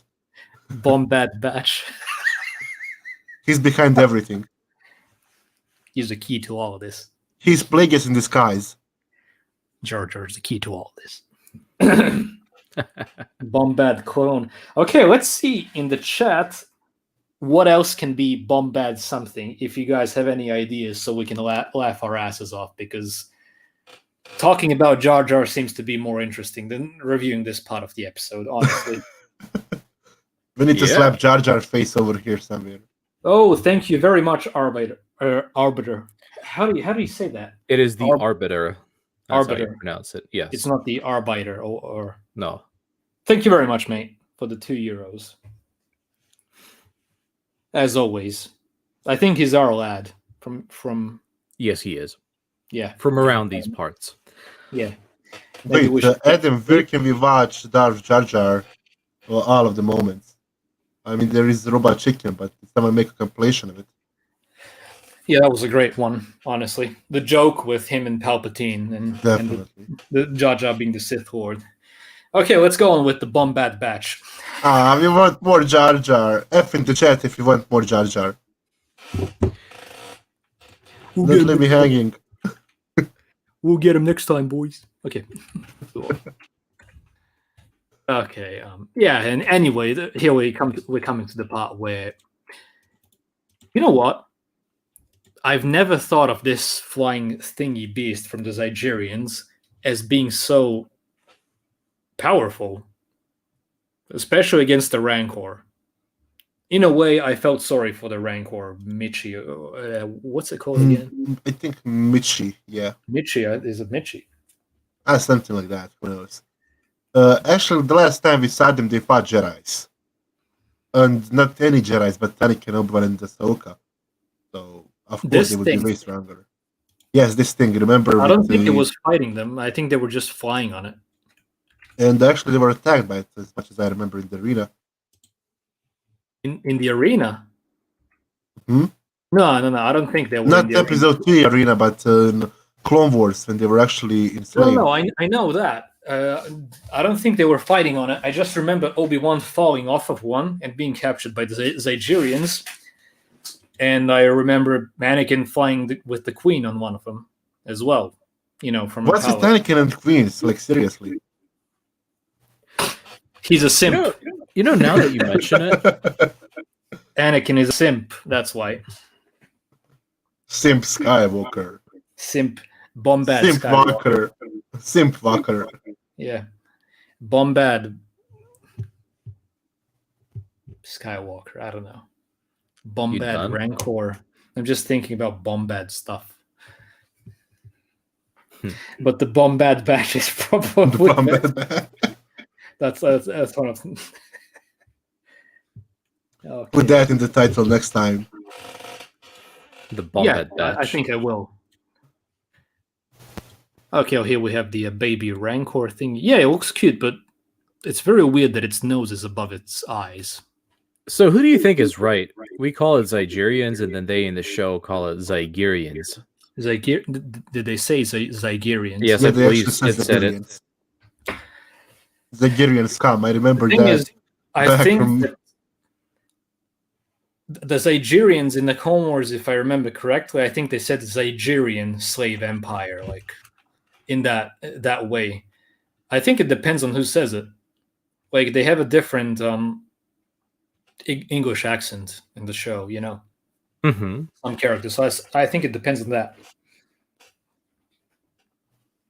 I mean, the main cast is actually mostly British and American, while the rest of them, like Sakura Shakti, Kid Fisto, and many more, have different accents, like French, German, Russian, Jamaican. Kid Jamaican. Fisto. Mhm. Honestly, Kid And Fisto the has a guy who lost his eye, who died in the Citadel episode, what was his name? He was in the council. who lost his eye. He Evan died Peel. in, Evan yeah, Peel. I mean, he actually had a Russian accent. Ila Sakura had a French accent. God damn, we invented the accents. And then Kid Fisto is the guy she tells you not to worry about. Okay, we have an answer. Just put it up, Todd. Bombad is the Gungan word for superior rank. Oh, really? Nice. LAP3 customs, thanks. And also, some Carlos here in the comments in the chat says, "I want a character with in an Ugandan accent. Oh, who watched first ever Actually, we have Ugandan one. action movie? Yeah, I actually saw some of those clips. It's amazing. I believe it's called Who Killed Captain Alex? Yeah, Who Killed Captain Alex? Yeah. Can some of you recall some of the amazing lines in that movie? Ooh, Press that the would be bomb, hard. man. They're killing us, man. Press the bomb, man. You know, it's one of those things where it's so bad it's actually good. Just like Dictator. Just like The Room. Who here watched the Dictator? Yeah, I did. I'm pretty It's sure awesome. we all have.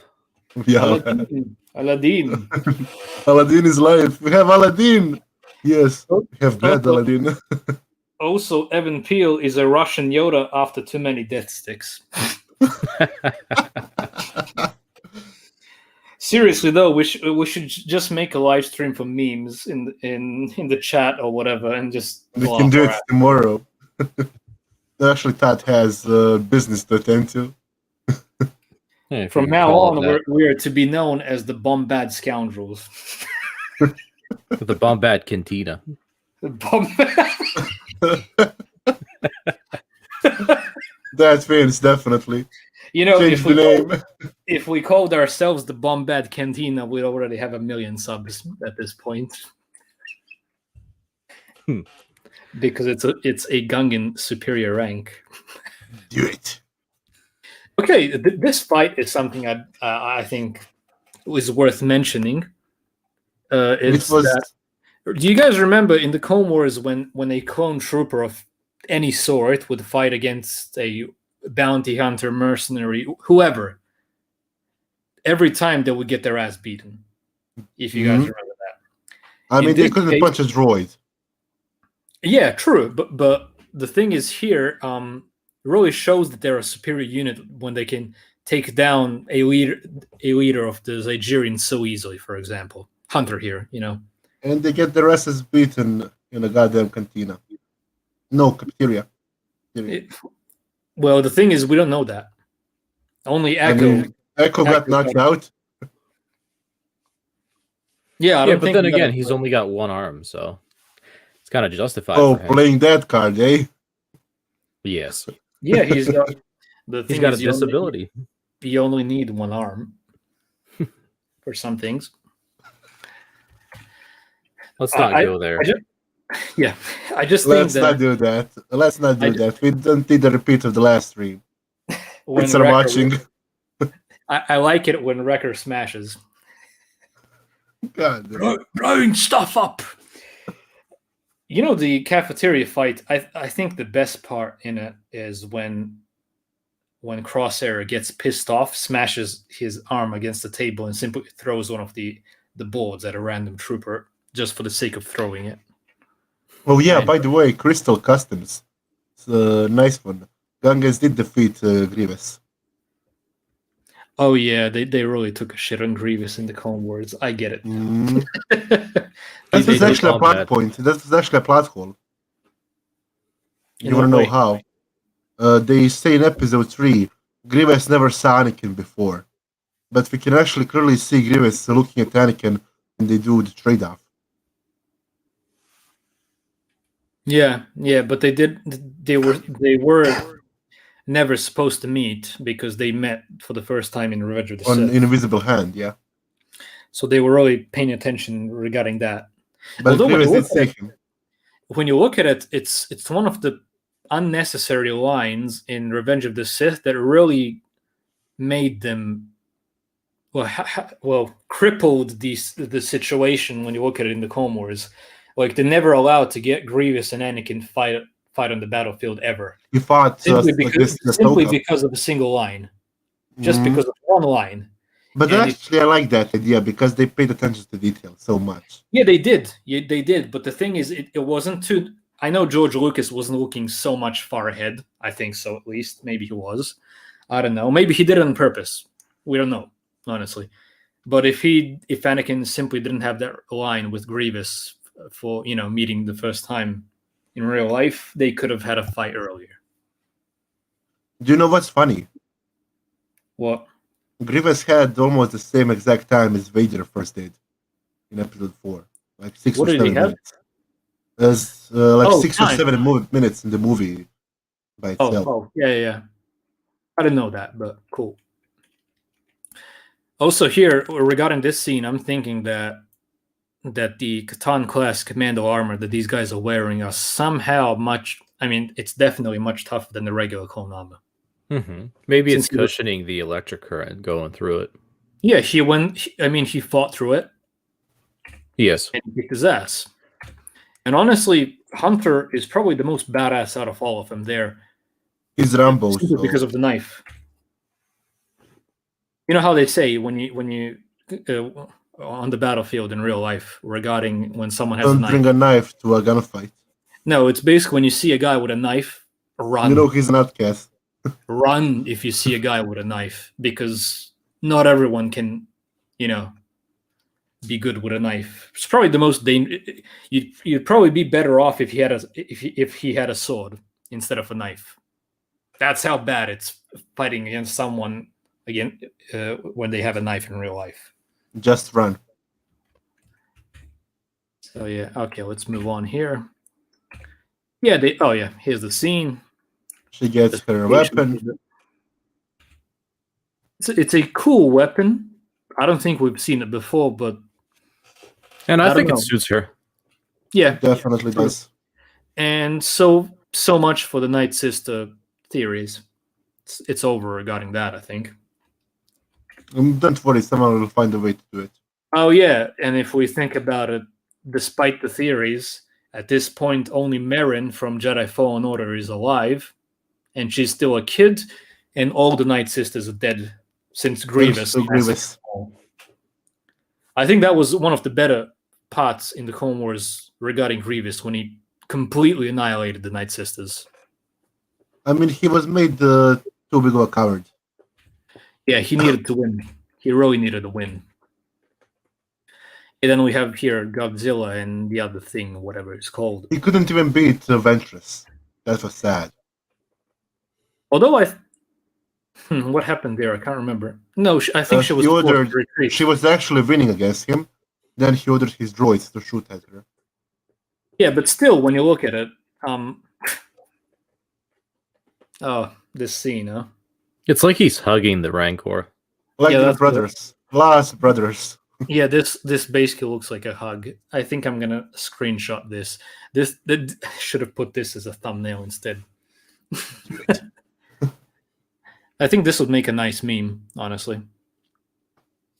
For some reason, anyone have an idea on what to write on the meme or whatever? Long lost friends. You know what would be cool? If they had a bigger ship and this thing became Wrecker's pet. Yeah. He could be lifting the Rancor instead of the Gonk droid. The thing is, he could do it. I mean, I really didn't expect the Wrecker to go at it with this thing here and make it out. And end up winning. Although it was cool that it was completely exhausted when he finished fighting it. Let's call it a draw. Yeah, although He barely had some strength, like, to stand over it. yeah, I don't know. This part really like the Rancor fell asleep due to how much it fought and how tired it was, and so did Wrecker. Kind of a cheap, cheap way to end the fight, if you ask me. But you don't want to kill it, so what else you're gonna do in the episode? Maybe stun it. I don't know. To me, it seems very unlikely that the Rancor, which is a beast, when you look at it, would simply go willingly afterwards, through the streets of Ord Mantell without attacking anyone. Doesn't that seem kind of weird? Well, they kind Well, of it's been explained it in the respected. episode that it has to be dominated in order to listen. To respect the command. Yeah. Really? Yes. Yeah, they did. That's why Wrecker fought him. Oh yeah. I remember. This scene was actually amazing without them just standing around and watching him. I actually forgot about that part. The Rancor Slayer. Force through the. It looks like he drugged it when you look at it. No, it's just I want to buy tired. some death sticks. Oh yeah. Here we have the main guy, let's say. Gamorrean guards are looking amazing. True. Honestly, the Gamorrean guards are really shit at being guards when you look at it. Mhm. I They die remember. left and right. Do you guys remember when Darth Maul invaded Jabba's palace in the Clone Wars? In season 5, I think, right? Or season Yeah, 4. yeah. And you Five, and you five. have these Gamorrean guards who are basically almost asleep. They hear someone coming in, wake up, start going at him, and gets a lightsaber across his face for Maul It was a badass scene.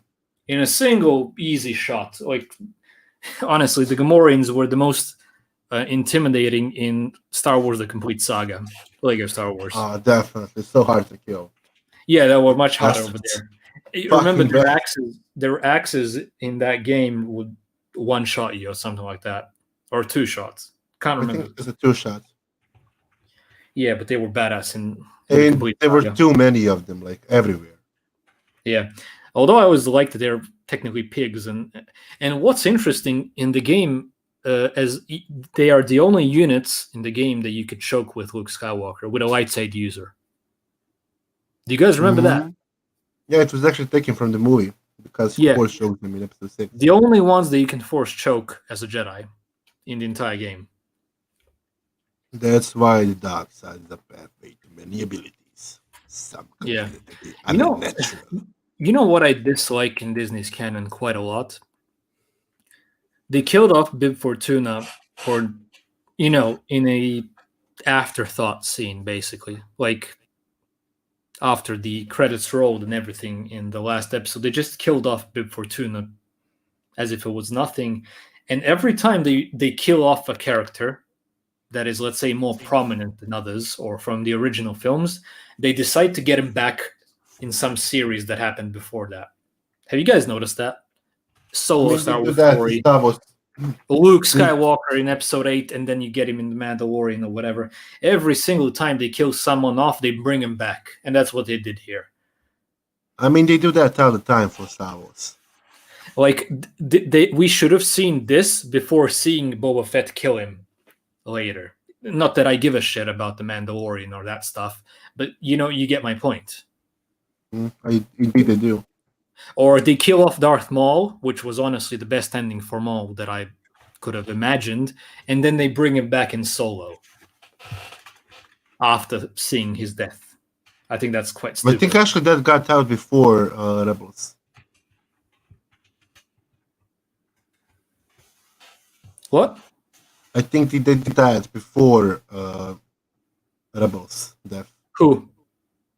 Shri Mal in Han Solo. The Star Wars story. Wait, who? The Darth Maul? No, I didn't. Yeah, I understand. think they showed him. They showed him before they killed him off in Rebels. No, they didn't. They didn't at all. Really? Not really. No. It was Let me check Darth that. Maul Solo Star Wars story came out in 2018, and season 3, which is when Maul dies in Rebels, was in No, sure, 2017. season 4. Season 4. Mal died in season 4. No, he dies in season 3, episode 19, Twin Sons. Wasn't that Or season 4, 20. episode 19? You can check it, but I'm really good with that stuff, so One that's what second. they did over there. I remember seeing people complain about it. So yeah. Okay, yeah, anyway, this is basically it on this. Seriously, okay. The helmet. Yes, it has an antenna in the back. Can you guys see it? It's like a year before. You were right. Season 3, episode Yeah. 20. Twin Sons.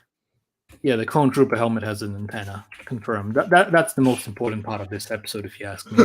God damn. Yeah. Then we have Michi here, or whatever it is. It's cold. It's. I actually thought that this was going to be the Rancor in Jabba's palace, but no. Who Maybe knows, so. maybe- They can always tweak it.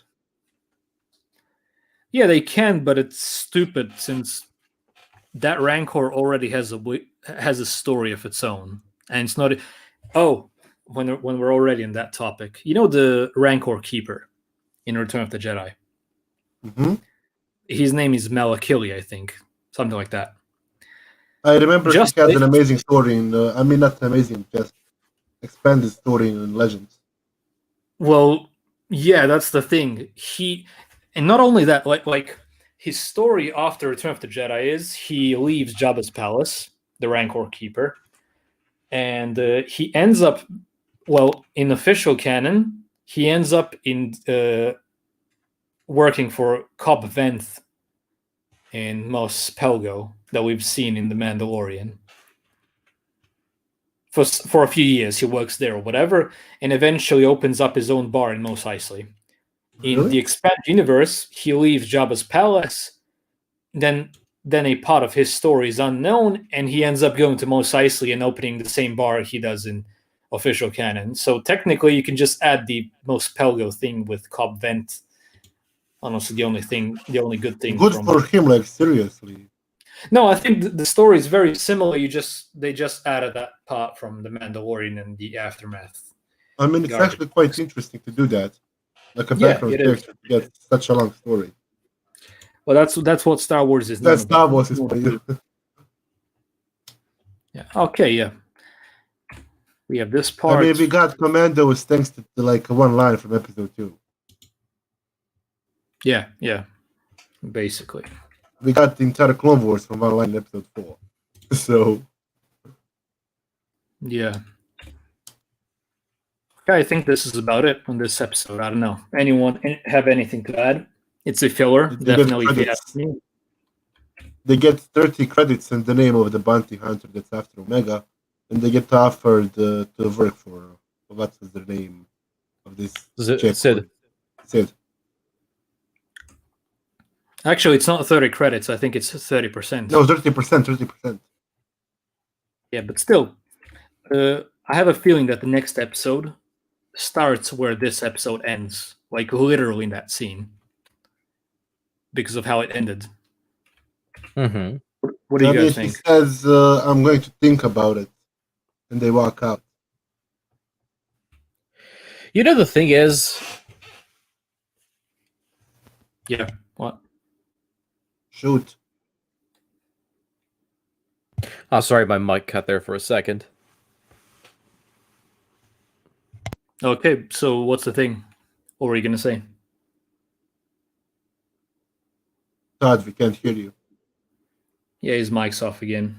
Todd, That's it. That's it on the episode. Nothing special. Honestly, this is probably the least interesting episode to me weakest so episode. far. Out of the first 5 episodes, this one was probably the least interesting and the most filler. And Actually, what happens in episode 4? I forgot. Fennec Shand attacks him in episode 4. Yeah. I mean, last 2 episodes were kind of boring. Not gonna lie. Yeah. I don't know. I just wish that we Hey, we get got back an Todd. Imperial side. I just want to see the Empire here, like we Big saw in place, you episode got 3. Todd back. Yeah. Finally works now. Yeah. All right, so yeah, I really wish to see more of the Empire side. It's probably the most interesting part here, but it's probably going to be a rare sight. Mhm. Might happen in the next episode. I'm hoping. The thing is, I'm actually hoping for it every week. When Friday comes, I'm just hoping to see more Empire Crosshair stuff. But It's like goddamn Yeah. Dragon Ball Z, you know. Find But out next sadly, time. yeah, sadly they're not providing right now. Do we have trailers like for Rebels and the Clone Wars, like back in the day with Rebels Recon? Do we still have that? I don't know. The thing is, I don't. I have a few years ago I unsubscribed to the official Star Wars page because I'm sick of entire their crap. And as far as I know, the only things that they've been posting is High Republic trash, which gets tons of dislikes. And honestly, they deserve the dislikes at this point. So I don't know, and honestly, I don't care what they do. Lucasfilm is trash at this point. And they haven't really been releasing some, previews for the next episode.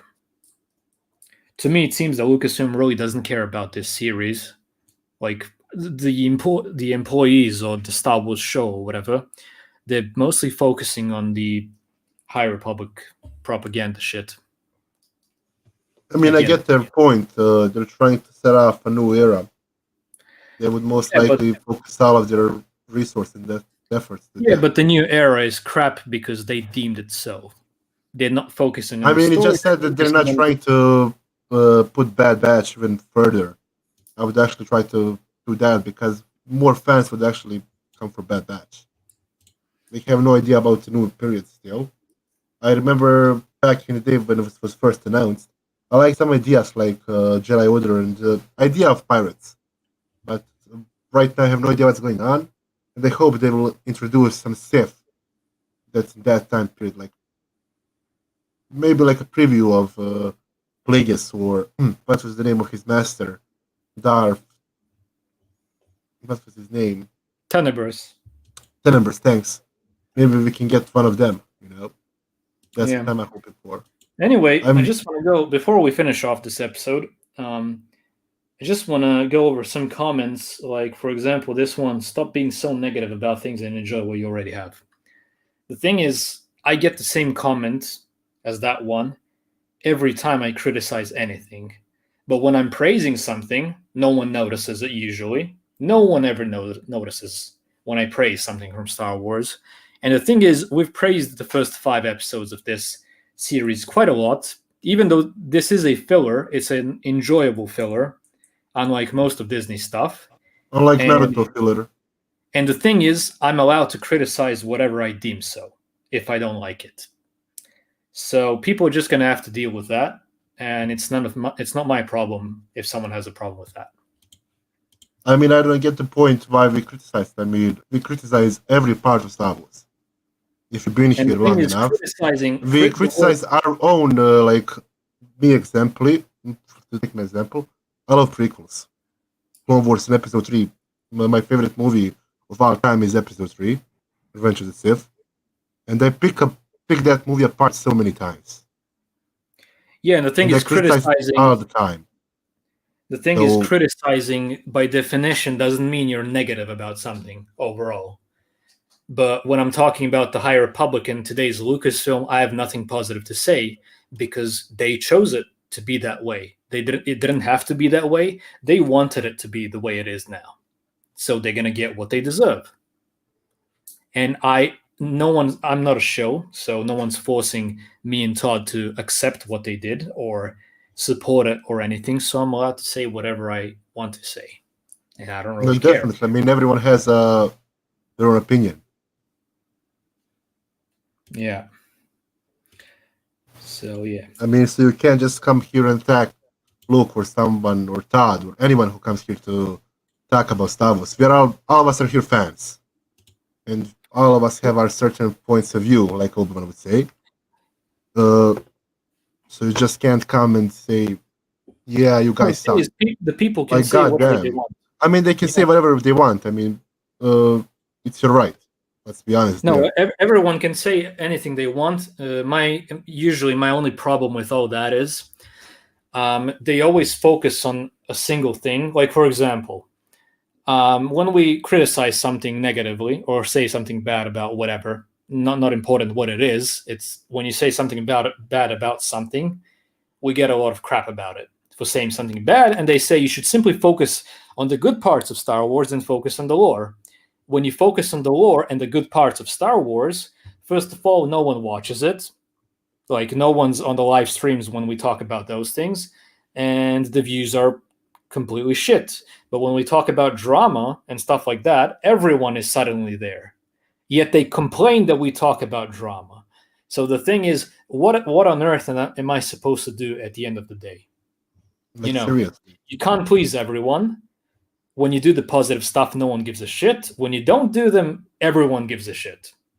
And then they complain as well at the same time. I understand. So it's a complicated position there because, first of all, no one's ever happy, which is expected, but you can't do both, and I don't know. And you'll still, even if you do both, there will still be someone who doesn't like it. Yeah, true. They're allowed to disagree, but the thing is, they ignore the positive, yet they want you to do the positive, but they don't ignore the negative, which seems to foster them. You know what I mean? Definitely. That like, means that for example, maybe they're not paying attention at all. That's my gripe with that. Like, I mean, in every Star Wars, sorry for cutting you out. In every Star Wars series, like before Disney and after, and right now, while Disney is going, their parts, I personally don't like the parts. I love them in every era. I love some characters, some characters less.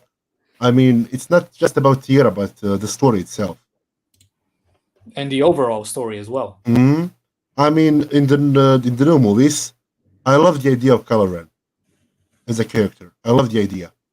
Maybe I'm not agreeing with everything they did with him, but as an idea, as a concept, I love it.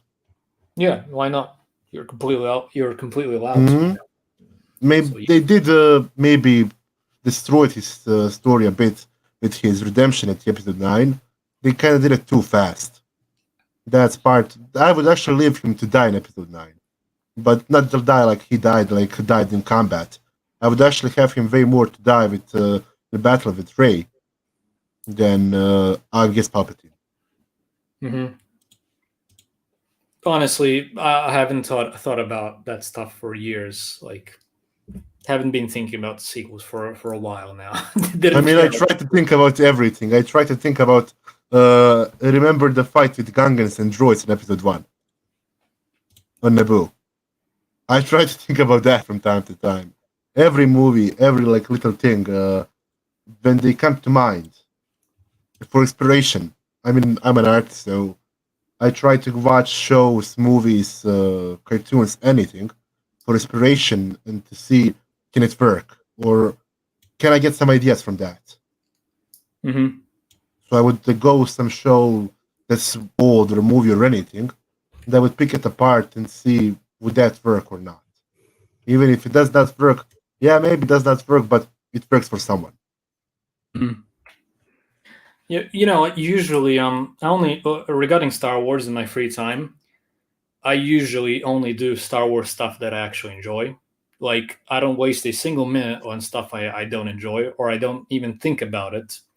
But when it comes to talking about stuff, drama works definitely on YouTube.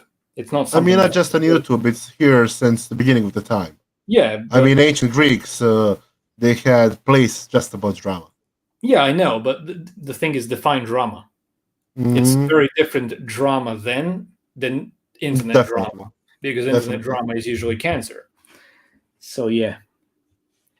Anyway, we're just going to be finishing it off now, and we just want to thank everyone for being with us, even though we stopped talking about the episode about 10-15 minutes ago. But thank you everyone for watching, and I just want to mention that before we go, check out Art by AK's YouTube channel. It's linked in the description below.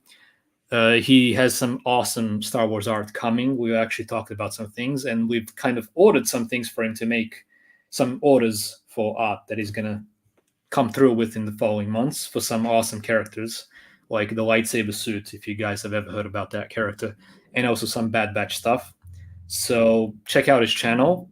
And I can actually give you a preview of the piece. Yes, before we end it, give us a preview. Anything to add, Todd? Not much, pretty much. Here. Yeah, we're going to have to finish up very soon because Todd has an airsoft game tomorrow, has to wake up very early. So that's probably going to be fun. Yeah, I'm going to have like 3 or 4 hours of sleep at most. That's usually how it goes. We should have finished 20 minutes ago, but hey. All right, I'm just going to go ahead and bring this up the screen. Yeah, here we go. Here's the preview for now on what is done, but he also has a lot of awesome stuff other than that. So yeah. Overall thoughts, guys, on the episode, and we're done. Well, it felt like a filler, that's for sure. But I still enjoyed it, and that's all I'm going to say about it. And I'm just looking forward to the next one. Same here. I think I said everything I needed to say about it. I would just wish that they would focus on the Empire a bit more. Mm-hmm. We need more Empire. I definitely agree.